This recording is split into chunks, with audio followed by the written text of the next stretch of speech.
Thanksgiving. In America, this month of November is a month when we are reminded and when we focus on the concept of Thanksgiving.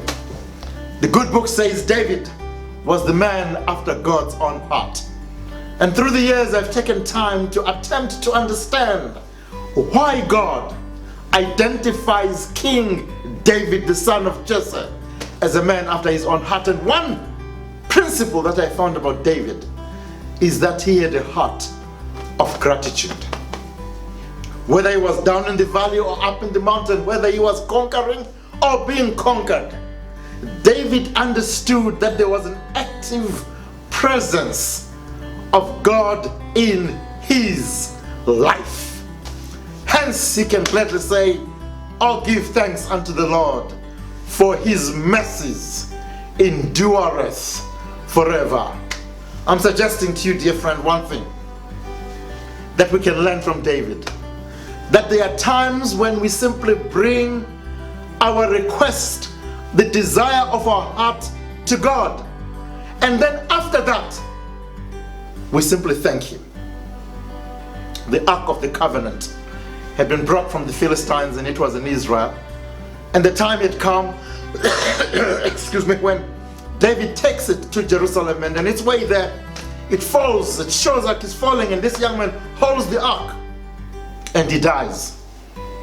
And David is not happy with God. He says, "God, I'm not bringing the ark." He takes it to another man's house, and it stays there. Within a few days, David hears the news that that man's belongings, his cattle, his cows, his goats, his sheep, his chickens, his camels are multiplying in triplets. The ark's presence is blessing the man, and David says, "I need that ark to bless the whole of Israel."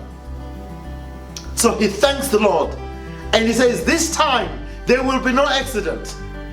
Instead of expecting anyone to hold the ark when it falls and he dies, I'll simply dance in front of the ark and thank God." And that is what David did. As the ark was being pulled by those oxen towards Jerusalem, every 10 meters, the Bible says David will stop and dance unto the Lord and say, "Oh, give thanks unto the Lord, for he is good."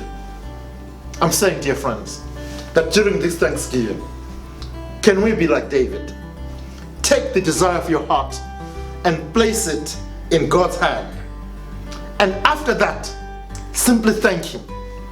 Even before you receive an answer, even before the blessing is granted you, simply because you have presented to the Lord, begin to thank him and see what the Lord is going to do. I'm saying that because there's a story I always share about this young lady who met me and said, "Pastor, pray for me. I need a husband, a good man in my life." And I say to her, "Go to Goodwill or thrift store and buy a used pair of pants. Bring them to your house, to your bedroom, and place them on your bed. And simply thank God for bringing a man who will fit into those pants." It was hardly 6 months after that I met this young lady, and she said to me, "Pastor Tshuma, I believe that I found that man. And every day I'm thanking God to lead me to the altar of marriage, because I need you to do that wedding between me and that man, because those pants have been a symbol leading me to thank God for what he was yet to do for me." And indeed, it wasn't long after that I did their wedding. I'm saying, like David, we need to dig deep into understanding how God operates. And I'm suggesting today that this month, may we take a different view and simply present our request, our petition, our desire to God. And once we do, simply begin to thank God for what he has done for us. David says, "A day going by without you saying thank you to God is a wasted day." And therefore this Thanksgiving I suggest, oh, give thanks unto the Lord, for he is good.